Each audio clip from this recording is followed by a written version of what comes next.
realmente era un hombre odiado por Occidente, pero hay un momento en que se produce una aproximación precisamente a la comunidad internacional, se produce a los países del primer mundo y empiezan, bueno, pues hemos visto todas las fotos de todos los mandatarios reunirse con Gaddafi y llevarse... Había carrera para ponerse... Había carrera, todos querían entrar en la jaima de Gaddafi y verle de cerca, porque era un personaje curioso y sobre todo porque tenía también petróleo, aparte de ser curioso, era un personaje con petróleo.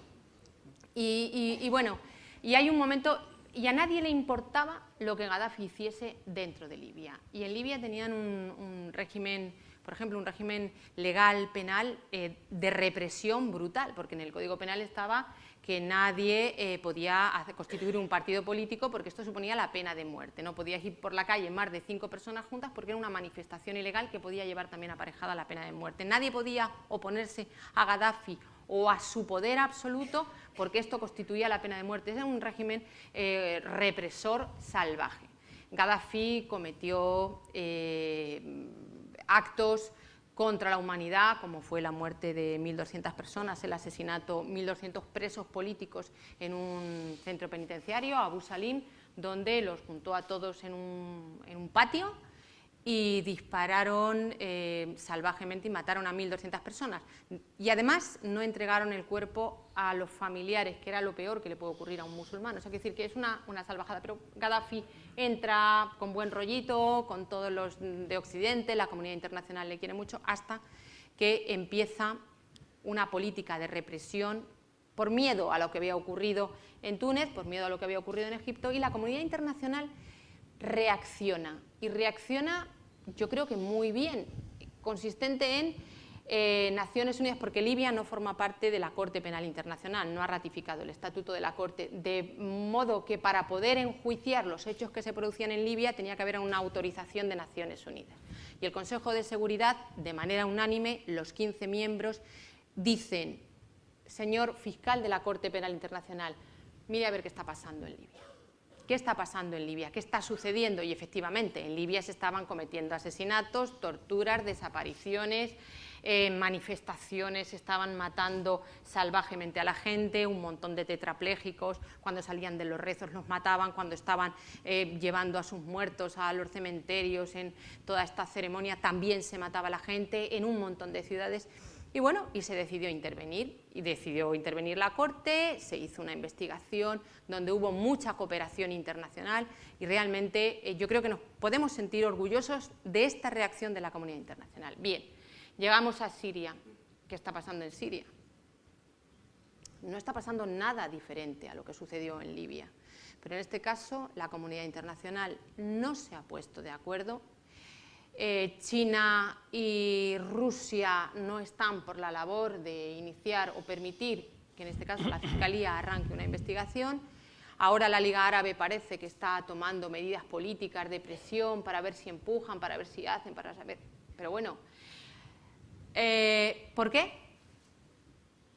No, pues es evidente porque hay un interés político de por medio diferente, ¿no? Hoy Inglaterra, Gran Bretaña, Francia y Alemania han condenado por primera vez ¿Y España dónde el régimen estamos nosotros, del Assad. No sé, pregúntaselo a Zapatero. Yo estoy ahora mismo, o a Rajoy, estoy ahora mismo en Tenerife y estoy muy bien. No, bueno, no sé dónde está España. Diplomáticamente, pues, no sé. Sí sé, ¿no?, en todo este ámbito, pero el tema de Siria es muy complejo. No quiero con ello decir que yo vaya a justificar la inacción internacional en el ámbito de la justicia respecto de Siria, pero es diferente de Libia. Libia, aparte del petróleo, estratégicamente era nada, no, sin el petróleo, y a los intereses occidentales les venía muy bien porque se había producido una apertura, había pagado Gaddafi incluso en el atentado de Lockerbie 10 millones por cada víctima y 1 millón por un perro que iba también. Es verdad, $1 millón por un perro que lo tasaron en 1 millón. Y bueno, todo estaba muy bien, ¿no? Pero ahí hubo acuerdo, afortunadamente, menos mal que hubo acuerdo, como también lo hubo en el caso de Sudán, pero ahí, claro, después de que muchos miles y probablemente más de 100.000 personas hubiesen fallecido en un genocidio de los más grandes que ha habido después de los de Ruanda y Congo y Bosnia, ¿no? Pero Siria influyen otros factores. Geoestratégicamente Siria es un país clave, y es un país clave porque al ladito está Irán, al ladito está Israel, y los intereses nucleares de uno y de otro pueden estallar en cualquier momento. Rusia, que es la que más se está oponiendo a cualquier intervención internacional, ya está muy próxima a decir que sí. China, curiosamente, no es ahora ya, antes sí, beligerante, y la Liga Árabe no es que diga que intervenga la Corte Penal Internacional, pero está tomando medidas. Es una brutalidad y es un salvajismo total el que allí está pasando, y se están cometiendo crímenes contra la humanidad. Y antes o después habrá una respuesta. Pero, por ejemplo, ¿qué ha sucedido o qué podría suceder en relación con Siria después de la reforma que en España se produce de la Ley de Jurisdicción Universal, del artículo 23.4 de la Ley Orgánica del Poder Judicial?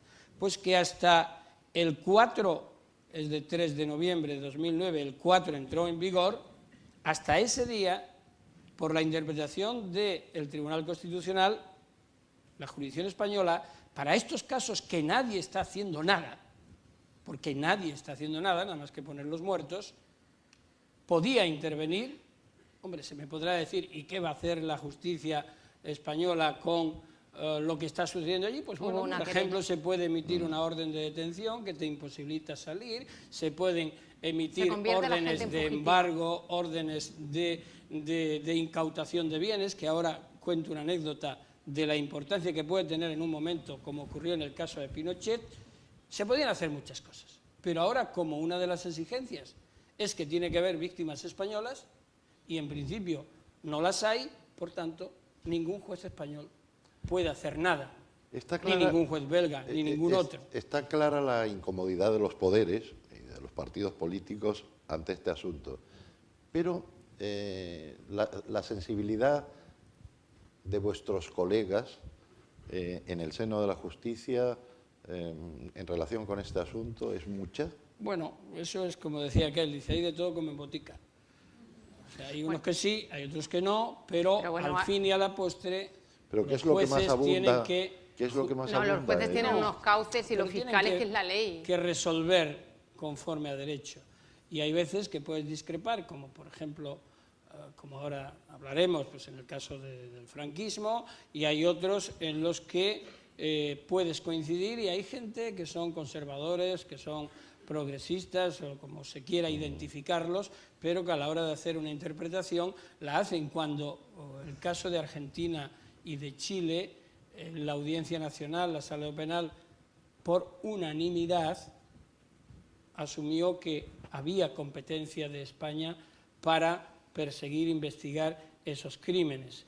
Ahora, en la Audiencia Nacional, en un momento determinado, dijeron que no había competencia para perseguir los crímenes en China denunciados por Falun Gong, pero después llegó el Tribunal Constitucional y dijo que sí lo sabía. Pero déjame que diga una cosa, Baltasar. Mira, lo que dice Fernando, luego pasa en todo. Al principio de la lucha contra el narcotráfico internacional, se hacían abordajes en alta mar, utilizábamos agentes encubiertos, acuérdate, Baltasar, sí, y era la voluntad de investigar. Quiero decir, y no teníamos, por ejemplo, normas internas, y entonces traíamos el acervo internacional de convenios y tratados. Yo me acuerdo, Baltasar, cuando tu primer abordaje en alta mar aplicaba el derecho del mar, el Tratado de Montego Bay del Mar del año 82, luego la Convención de Naciones Unidas contra los estupefacientes del año 88. Entonces, con mucha imaginación, con muchas ganas, sobre todo con mucho miedo. Y con mucho miedo también. Porque yo tengo que reconocer que cuando accedí al abordaje en alta mar de un barco, pues yo me imaginaba los barcos piratas que No, no es broma. Decía, bueno, a ver, Pero, yo había preguntado cómo se aborda. Y decía, no, el servicio de vigilancia pero aduanera eso, se pone a estribor o se pone a babor y entonces en un momento determinado saltan con las lanchas y yo decía, algo va a suceder pero allí. eso en un trabajo tan relajado como el de los jueces era totalmente novedoso. Sí, lo era. Sí, Unos no, jueces esta era- tan en movimiento. No, lo es era, común. Pero Fernando, como la cooperación internacional en materia de terrorismo, cuando se empieza a investigar el terrorismo no como un fenómeno exclusivamente local o nuestro, sino que es algo que trasciende, sobre todo, como hemos visto, trasciende el terrorismo de ETA directamente en Francia y el terrorismo yihadista a todo el mundo. Yo ahora nosotros, cuando hemos investigado, cuando Baltasar se iba a Francia, allá por cuenta, en el año 88, iba con un maletín y se montaba en el tren camino de Hendaya y allí le sometían a un interrogatorio para ver si éramos constitucionales, si éramos homologables desde el punto de vista de nuestro derecho, que fuéramos democráticos y todas estas cosas. Era una época dura, ¿eh? Y Porque lo primero que Claro. tenía que hacer ir y me examinaban de democracia, los jueces franceses. Claro, claro. Yo me acuerdo que con la investigación de los GAL llegué a Bayona y, bueno, el juez lo primero que dijo es que el fiscal no entrara, que no se fiaba del fiscal. Dije, bueno, pues empezamos bien. Luego ya le convencí para que sí, ¿no? Pero me hace así, la carta, yo vi que era la Carta de Derechos Humanos, la Declaración Universal de Derechos Humanos. Y me dice, en Francia se cumple la Declaración Universal de Derechos Humanos. Y yo le dije, pues en España también. Digo, de modo que con la misma legitimidad que usted me dice a mí esto, todo esto en francés, ¿sabes? Digo, pues yo le contesto que también se cumple en España. Bueno, y a partir de ahí comenzó la cosa bien, pero era muy artesanal. Yo me acuerdo cuando fui la primera vez que decías tú en mi currículum que fui a interrogar a la cúpula de ETA en aquel momento, que formaba parte de la misma, aparte de Santi Potros, José Antonio Riticoechea Bengoechea, Josu Ternera, que fui con la fiscal Carmen Tagle en mayo del 89, que luego en septiembre, el 12 de septiembre de ese mismo año, asesinó el Comando Madrid, pues el juez Michel Legrand no nos echaba ni cuenta.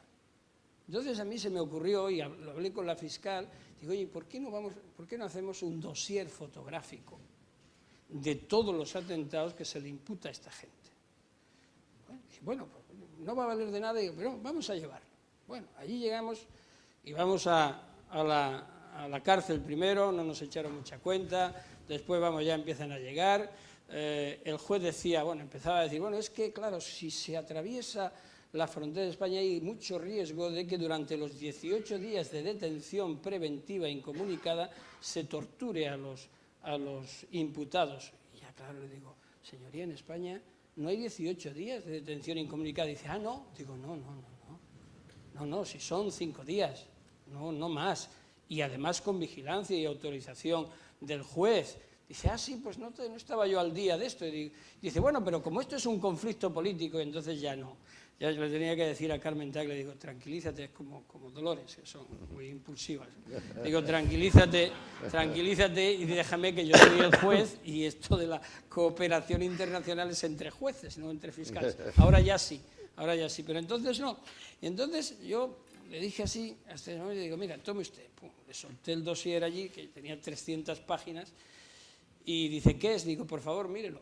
Se pasó 45 minutos pasando horas, con el Santi Potros allí delante, y nosotros callados también a ver en qué quedaba la cosa.